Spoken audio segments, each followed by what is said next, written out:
Era el 29 de junio de 1986. Yo era un chico de 13 años que, pegado a su televisor, deseaba ver a Argentina campeón del mundo. Y lo deseaba por Maradona, por ese jugador extraordinario que a cualquier muchacho lo hacía maravillarse por su fútbol. Diego de verdad que parecía sacado de dibujos animados.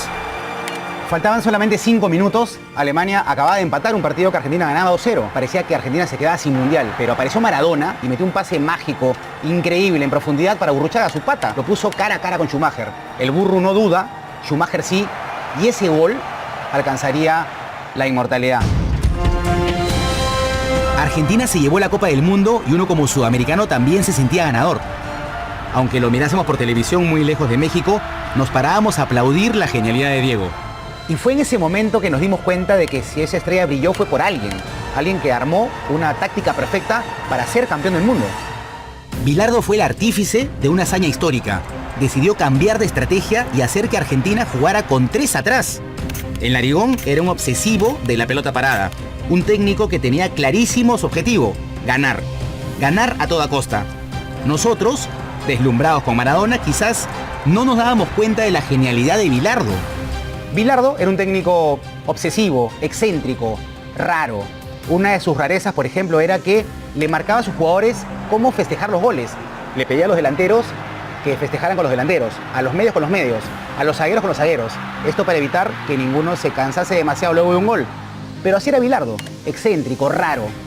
Ahora me pregunto, ¿quiénes son en el mundo los técnicos de fútbol más influyentes desde México 86 hasta la última Copa Mundial? Eso me pregunto hoy, 8 mundiales después. Tenía solo 9 años cuando Perú jugó su último mundial. Desde entonces, el fútbol no ha dejado de cambiar. ¡Argentina es el campeón del mundo! L'équipe de France est championne du monde!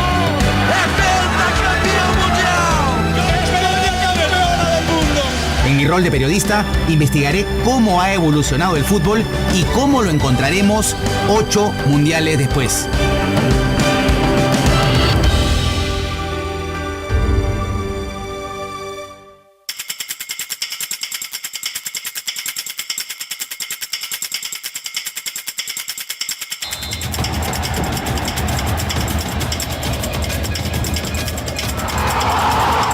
Argentino entrando ya en el terreno de la desesperación.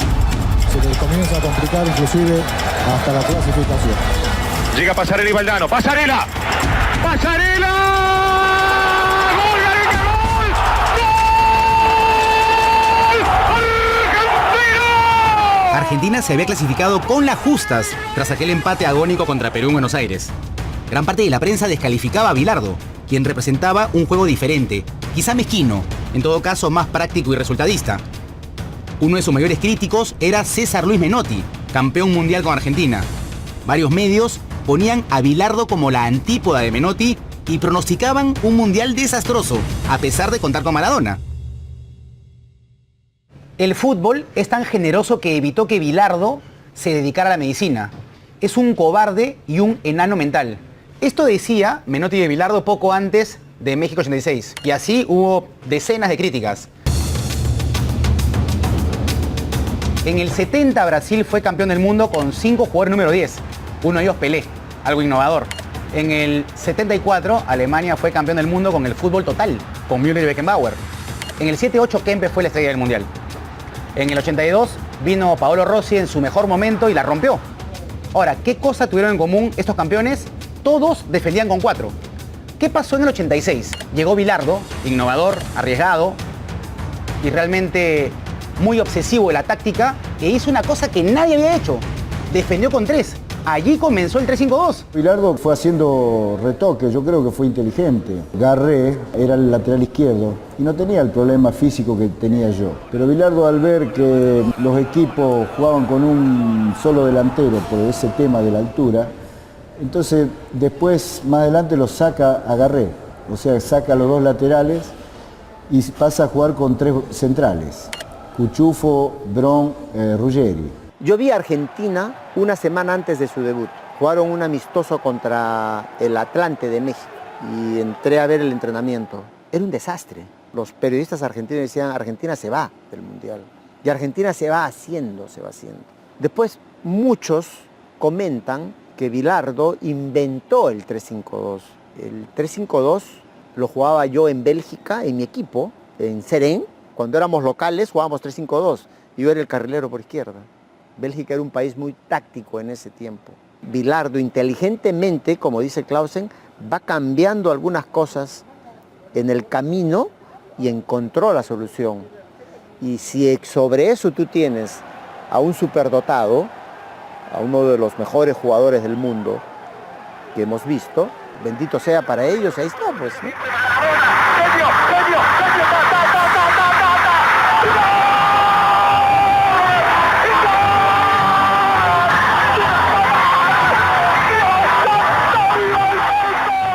Se podría decir que gracias a Bilardo hubo jugadores que fueron mundialistas. Incluso participaron en una final de Copa del Mundo. Uno de ellos es Pedro Troglio. Bilardo era un técnico obsesivo, se puede decir, pero ¿qué cosa te marcó así con nivel de obsesión que tú dijiste, me habla en serio? Y mirá, a ver, primero, la manera de transmitir las cosas que tenía, es decir, era muy obsesivo, muy exagerado. Yo no sé si hoy los jugadores podrían vivir con Carlos a esa intensidad de obsesivo que era, pero él lograba en nosotros la máxima expresión. Yo me acuerdo, el gol que hago en el Mundial del 90, yo me acuerdo que él decía que cuando Maradona tenía la pelota por la izquierda, aunque estuviera marcado había que ir adentro del área, porque Diego siempre sacaba el centro. Yo no fui al área y Diego sacó el centro. La pelota se va al córner, entonces en la jugada siguiente el que desbordó fue Olarte-Coechea. Y yo dije, voy igual al área, no importa si el Vasco no lo tira, voy porque si no el otro me va a matar en el vestuario.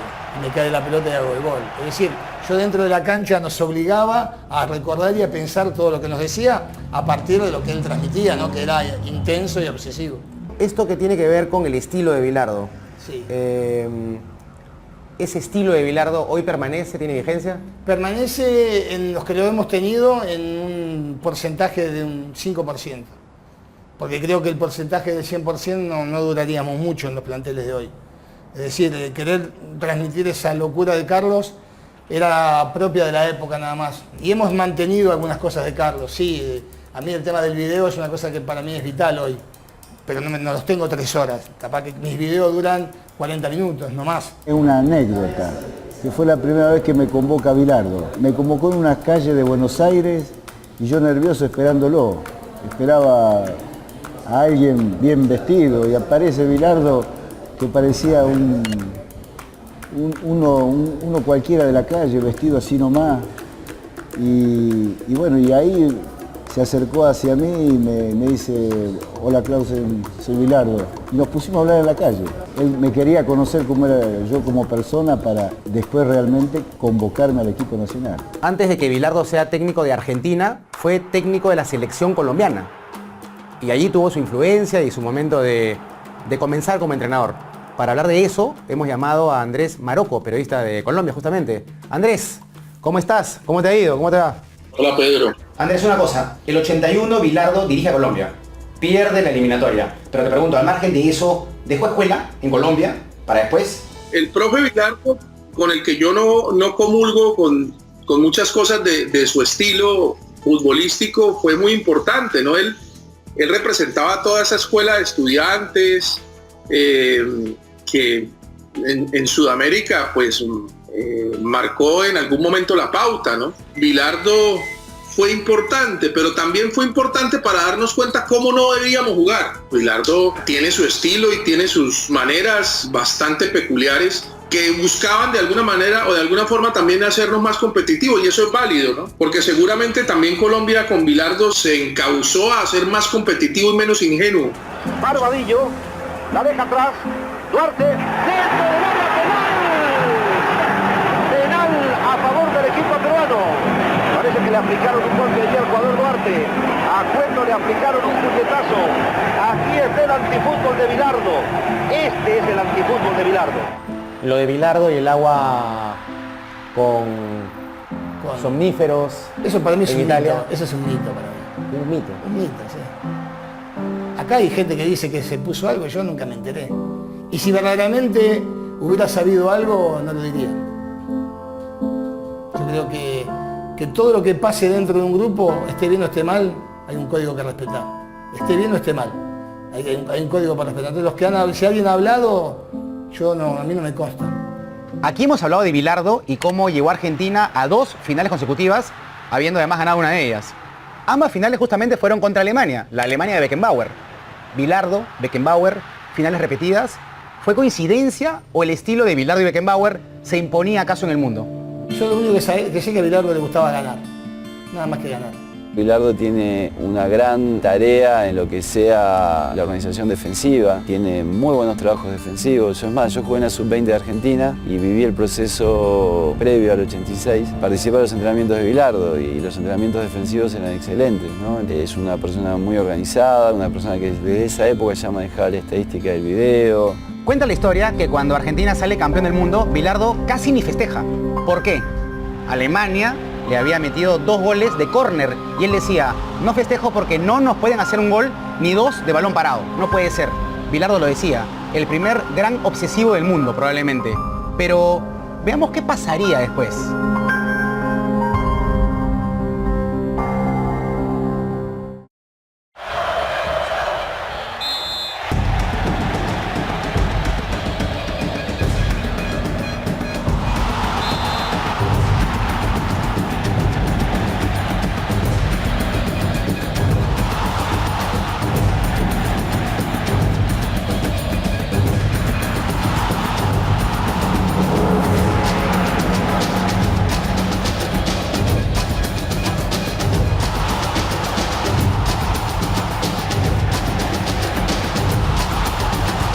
En los siguientes mundiales, los técnicos buscaron cambiar la filosofía de algunos estilos para obtener la Copa. En Estados Unidos 94, eso fue lo que hizo Parreira con Brasil, que con un juego no muy vistoso, se coronó después de 24 años. Parreira dejó de lado el juego bonito y basó el éxito de su equipo en 2 cosas. 1, el orden defensivo comandado por su volante de contención Dunga, y 2, la magia que podía salir de Romario y Bebeto.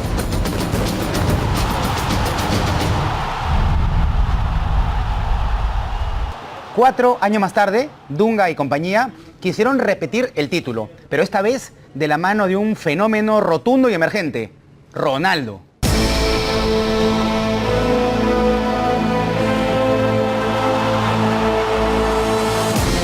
Si bien este Brasil del 98 realizó un juego más vistoso que el que lo hizo campeón en Estados Unidos, no pudo ante el equipo francés, que con Jacquet encontró su mejor versión. El proyecto de Jacquet buscó transformar el fútbol francés echando mano del trabajo físico y táctico, siempre yendo para adelante y con Zidane a la cabeza. Así, con mucha fuerza pero también con talento, Francia consiguió su primera corona.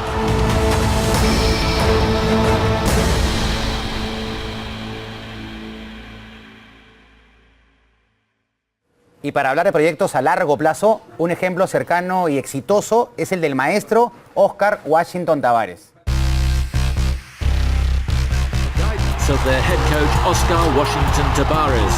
Si existe un técnico récord en la historia de los mundiales, ese es Oscar Washington Tabárez, quien dirigió 4 mundiales, 3 de ellos de manera consecutiva. Es un docente, un maestro y bueno, lo que nos han enseñado los uruguayos en estos 10 años creo que ha sido increíble, ¿no? La coherencia, transparencia, que él siempre se manifiesta y trata a todo el mundo, creo que ha sido más de maestro que de técnico, ¿no? Por eso tal vez sea el maestro y no el profesor, como le dirían el técnico en otra parte del mundo. El maestro acá genera un respeto que van a pasar 15 años y a nosotros nos va a seguir generando lo mismo, le vamos a ir llamando a usted, por lo menos yo lo llamo a usted. Y bueno, es algo que esos se tiene o no se tiene, ¿no? Y por su forma de ser creo que es lo que él recibe. El maestro trabaja también mucho y ha trabajado muchísimo estos años, transmite de otro punto también, ¿no? De ese respeto, de la idea que él tiene futbolística. Tanto el maestro como el cuerpo técnico son un trabajo ya de a largo plazo que se está viendo desde su fruto. Hoy la selección demuestra que trabajando, haciendo las cosas bien, con paciencia, con humildad y respeto, terminás logrando los objetivos. A veces también hay resultados que a veces no se dan. A nosotros la verdad que en la selección se nos fueron dando resultados. Tuvimos en un momento muy crucial que no clasificamos al Mundial, que ahí hubiera sido un cambio diferente. Ahí no estaríamos hoy hablando de lo que estamos hablando. Dirigir por 12 años a una selección nacional es algo completamente infrecuente en este último tiempo. pero quien más sabe sobre Tavares es el autor del libro Maestro, Jorge Señoranz. Jorge, ¿cómo te va? ¿Cómo estás? ¿Cómo andas, Pedro? El primer Tavares, ¿no? Ese de Italia 90. ¿Qué sensación te da evocarlo y cómo lo definirías hoy? Como todo, a medida que va pasando el tiempo, vamos creciendo, vamos madurando, y él también ha hecho justamente gala de eso, ¿no? De lo que ha aprendido a lo largo de todos esos años, de Italia 90 a lo que es ahora. 7 jugadores uruguayos tratando de ganar el partido en la última jugada y la toda Uruguay a buscar la victoria, viene el centro.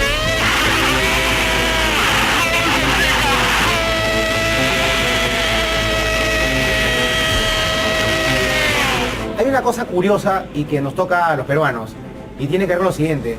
Cuando se refunda la segunda etapa de Tavares en la selección uruguaya, ocurre que debuta oficialmente contra Perú y pierde por goleada 3-0 con Perú en el partido número 1 de la Copa América de Venezuela. Sí. ¿Qué supuso para Tavares eso? ¿Qué cosa le significó? Mirá, pero ¿sabes lo primero que supuso? Un cambio en su mentalidad y en su forma de juego. Uruguay venía jugando a lo largo de absolutamente todos los amistosos previo a jugar en la Copa América aquella de 2007, donde pierde con Perú 3-0 en Mérida. Perú era dirigido por el Diamante Uribe, y él formaba el equipo con un 4-3-3. Su idea original marcaba que los equipos uruguayos tenían que volver a jugar con 2 punteros bien abiertos y un centro delantero. A partir de aquel golpe, y él lo ha manifestado más de una oportunidad, él modifica considerablemente su forma de pensar y dice que Uruguay no tiene un equipo para proponer, sino que tiene que primero tomar recaudo de lo que le va a plantear el rival, de tratar de minimizar las condiciones del rival y después sí tratar de ver cómo lo lastima. Se produjo un clic muy grande en ese partido con Perú, fue el que marca justamente un quiebre, porque además se venía de un grupo que en su mayoría, los futbolistas, eran de procesos anteriores, y a partir de ahí se produce justamente un quiebre. Él dentro de su proyecto original habla de un perfil de jugador, que tiene que tener determinadas características y determinadas condiciones para ser jugador de selección. Ahí está, vamos Abreu, Sebastián remate. ¡Uruguay! ¡Uruguay! ¡Uruguay ya va! ¡Uruguay! Estamos entre los 4 mejores del mundo. ¿Es posible que Tavares sea el mayor técnico uruguayo de todos los tiempos? Y sí, los números dicen que ha clasificado a todos los mundiales cada vez que Uruguay fue dirigido por él en una eliminatoria. Este último proceso que arranca en 2006 ha tenido la particularidad de que Uruguay ha ido prácticamente a todos los mundiales juveniles. Uruguay volvió a los Juegos Olímpicos, Uruguay conquistó medalla en los Panamericanos, salió campeón de la Copa América de 2011, volvió a ganar un torneo sudamericano juvenil sub-20 y tiene con su grupo innumerables marcas. Entre ellas, él es el técnico con mayor cantidad de partidos en la historia de la selección uruguaya, Lugano es el capitán con mayor cantidad de partidos luciendo el brazalete, Diego Forlán fue votado como el mejor jugador del Mundial en 2010, Luis Suárez es el máximo goleador histórico de la selección uruguaya y así ha logrado quebrar innumerables marcas. Sin duda que la historia le reserva un lugar de privilegio. El año 2013, Tavares vino a Lima a buscar su pase al Mundial. Y cuando Uruguay, su equipo, hizo el segundo gol, Tavares en el banco suplente se para, me tocó estar al frente, estaba ahí nada más, lo miraba de cerca Tavares, y Oscar Washington Tavares, mirando a Occidente Intermedia, levanta los brazos y gritó algo ancestral para el fútbol uruguayo. Gritó, ¡Uruguay no más! Se quedó ronco igual que yo. Logró el pase al Mundial y demostró su fuego interno, ese que hay que tener para sostener un proyecto de largo plazo. Algunos hablan incluso de revoluciones. Es el caso de Marcelo Bielsa.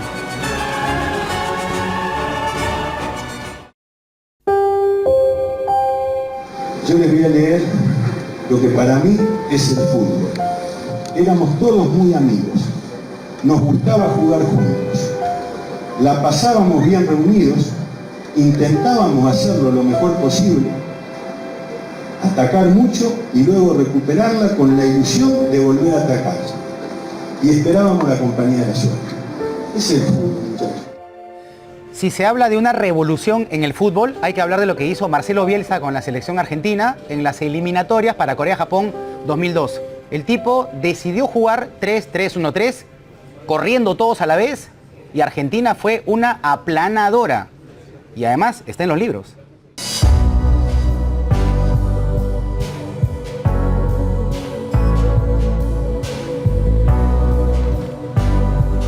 A mí me marcó mucho Bielsa, por el simple hecho de jugar al fútbol profesional. Me marcó porque me enseñó que me tenía que entrenar todos los días, que el entrenamiento había que estar media hora antes y había que irse media hora después. Me enseñó que había que cuidarse en las comidas, me enseñó todo. A mí me marcó en mi carrera, me sacó lo mejor de jugar del fútbol, me lo hizo él. Yo sí, siempre tuve una dinámica importante de correr, pero yo me chocaba con los carteles.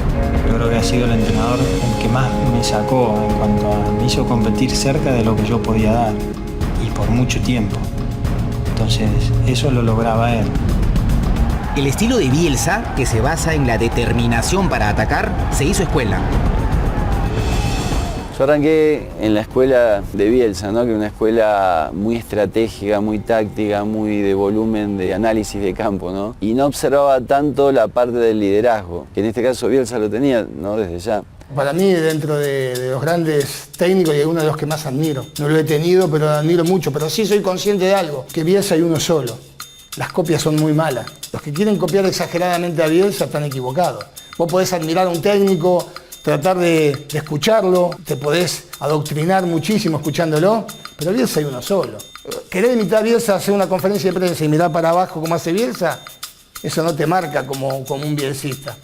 Te marca como un tarado. El periodismo al público lo único que le ha enseñado de fútbol solo sobre geometría. 4-4-2, 3-4-1-2 que no necesitan ser explicadas más allá de los números.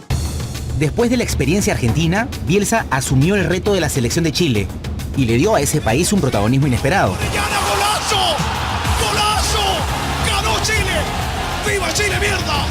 Importante detrás de cada una de las propuestas futbolísticas una propuesta ideológica. Creo que es la única forma de que una propuesta futbolística tenga patas y tenga patas firmes y que signifique que sí, puedo cambiar, me puedo adaptar, puedo mutar, pero mi esencia, mi base, mis convicciones, mis ideas, mis principios van a ser intransables. Él habló en algún momento de algo de ese tipo y lo cual a mí, más allá de que juegue 4-3-3, más allá de que cambie o mute o juegue que sus laterales desdoblen, que su pressing sea agresivo, más allá de ese tipo de cosas, a mí lo que realmente me gustó fue eso. Por eso te marca. Y uno de los seguidores más importantes de Bielsa ha sido Guardiola, quien nunca ha ocultado su admiración por el loco. Lo más divertido de mi profesión es cuando planeo el partido, que es una manera de planear qué va a suceder. Es decir, lo más maravilloso de mi profesión es imaginar el partido que va a suceder mañana. Con el contrario, que sé lo que hace, soñar qué va a pasar. Es interesante decir que cuando España fue campeona del mundo, en el 2010, la base era el Barça de Guardiola. Y cuando Alemania, 4 años más tarde, sale campeona del mundo, la base era el Bayern de Múnich, también de Guardiola. ¿Coincidencias? No sabemos, pero de repente cabría ahondar un poco más en quien se dice es el mejor técnico del mundo.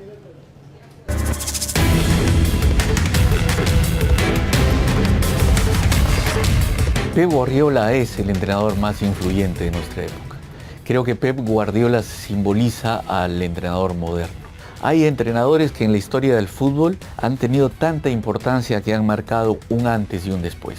Y Guardiola, con el Barcelona, que logra esos 4 años espléndidos, tuvo desde el lado futbolístico el gran mérito de incorporar criterios modernos y de pensar en un fútbol mucho más dinámico y mucho mejor. Pero Guardiola tiene un mérito inmenso que todos les debemos agradecer.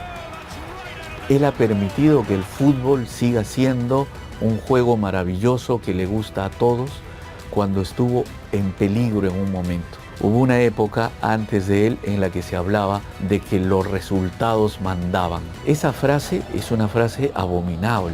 Los resultados mandan. Con esa frase podemos llegar a cualquier lado negativo, porque no son los resultados los que mandan. La vida del ser humano no está hecha de cifras. Flores, de nuevo para Trauco, no pudo pasar el balón. ¡Se acabó! ¡Se acabó! ¡Se acabó!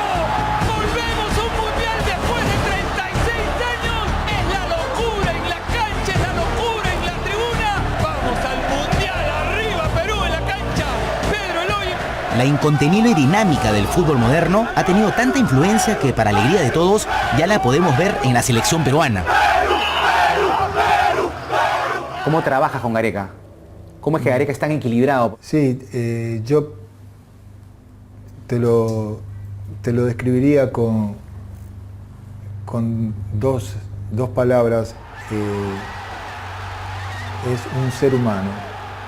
Y con esto te quiero decir, tiene mucha humanidad. Y cuando una persona tiene mucha humanidad, tiene una capacidad que en estos tiempos que corren es muy valiosa, que es la empatía. Y tiene él esa gran capacidad de colocarse en el lugar del otro. Entonces genera en el otro credibilidad. Gareca es, si hubiera que definirlo, como el primer entrenador moderno que ha tenido el Perú.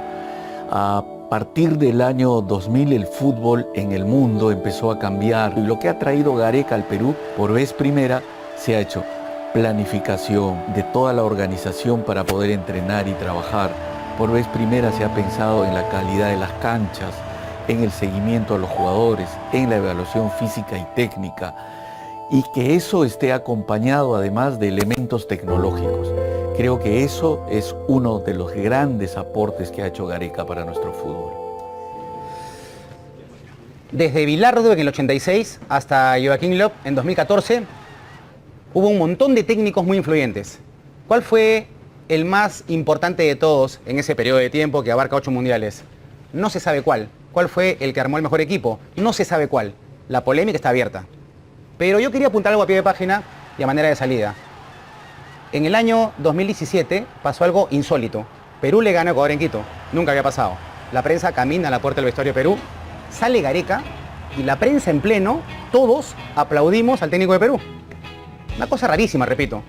¿Por qué se produjo el aplauso espontáneo e inédito a Gareca? Especulo 2 razones. Una tuvo que ver con lo siguiente. Ese día sentimos todos que sacamos pasaje al Mundial. La segunda, creo, es esta. Sentimos que teníamos por fin a un gran técnico. 8 mundiales después.